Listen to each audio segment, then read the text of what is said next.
একঘেয়ে chicken curry খেয়ে খেয়ে বোর হয়ে গেছো আর দুপুরের জন্য তো চিলি চিকেনও বানানো যায় না। চিকেনটা একটু অন্যভাবে মানে কেরালা স্টাইল চিকেন বানিয়েছিলাম, তোমাদের সাথে শেয়ার না করলে হয়। খুব ইজি, কিন্তু তোমরাও বানিয়ে খেতে পারো। এক রকমের চিকেনের থেকে মাঝে মাঝে একটু চেঞ্জ করলে বেশ ভালো লাগে। চিকেনটাকে নিয়ে একটুখানি লেবুর রস দিয়ে মেখে রেখে দিয়েছি, আর কিচ্ছু দিইনি। একটু নারকেল করা নিয়েছি, আর যা যা চিকেনে এমনি মশলা লাগে তাই আছে, আর সাথে এক্সট্রা আছে কারি পাতা। আমাদের কিন্তু গাছ আছে, তাই গাছের দিয়েই পাতা ছিঁড়ে নিয়ে চলে এসেছি। এখন বাজারে কিনতেও কিন্তু পাওয়া যায়। অল্প একটু রিফাইন তেল দিয়েছি। হ্যাঁ, আমি নারকেল তেল এখানে ইউজ করিনি, ওরা নারকেল তেলটা ইউজ করে।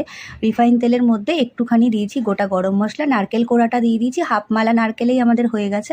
আর দিয়ে দিলাম কারি পাতা, আর 1 চামচ মৌরি, আর একটুখানি গোলমরিচ, 4-5টা গোলমরিচ, গোটা গোলমরিচ। আর দিয়েছিলাম ওর মধ্যে লঙ্কা গুঁড়ো, মানে কাশ্মীরি লঙ্কার গুঁড়ো, আর ধনে গুঁড়ো, আর হলুদ গুঁড়ো দিয়ে বেশ ভালো করে ঝুরঝুরে করে নাড়াচাড়া করে নিতে হবে, একদম ঝুরঝুরে হয়ে যাবে। তারপর এটার একটা পেস্ট বানিয়ে নেব জল ছাড়া। তারপর বাটিটা ধুয়ে, মানে যে মিক্সির বাটিটা ধুয়ে সেই জলটাই এর মধ্যে মিশিয়ে একটা পেস্ট বানিয়ে আলাদা রেখে দেবো। এবার কড়ার মধ্যে দিয়ে দিয়েছি আবার একটু রিফাইন তেল, কারণ আমি রিফাইন তেলেই রান্নাটা করেছি, আর একটু জিরে ফোড়ন। এবার পেঁয়াজগুলো দিয়ে নাড়াচাড়া করে নেব। পেঁয়াজ কুচি দিয়েছি, পেঁয়াজ কিন্তু বাটা আমি দিইনি। পেঁয়াজ কুচি দিয়ে ভালো করে নাড়াচাড়া করে সাথে একটু টমেটোও দিয়ে দেবো, আর আদা রসুন আর কাঁচা লঙ্কার আমি পেস্ট বানিয়ে রেখেছি সেটা দিয়ে দেবো। তোমরা কিন্তু কেরালা চিকেন বানাতে পারো বাড়িতে, আমি যেটা ভালো হয় সেটাই তোমাদের সাথে শেয়ার করি। খুবই ভালো লাগে খেতে।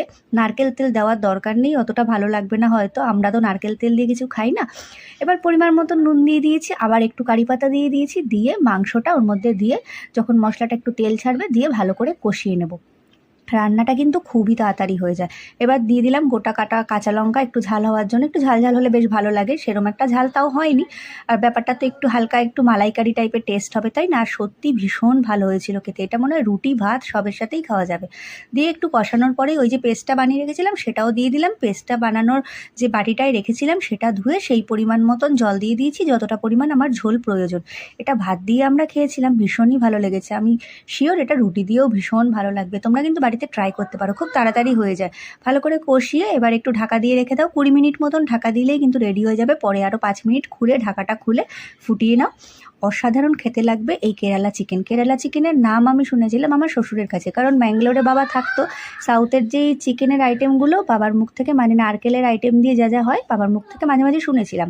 এখন এসেছিল নারকেলটাও কিন্তু বাবা ওখান থেকেই নিয়ে এসেছিল, মানে সেই সুদূর কেরালা থেকেই প্রায় মানে নারকেলটা এসেছে। আর দেখো, এটা হচ্ছে তার রেজাল্ট। ভীষণ ভালো হয়েছিল। জানি না দেখে কি লাগছে তোমাদের, দেখো আমি নারকেলের মালাতেও একটুখানি সার্ভ করেছি। তোমাদের কেমন লাগলো অতি অবশ্যই জানিও। টাটা।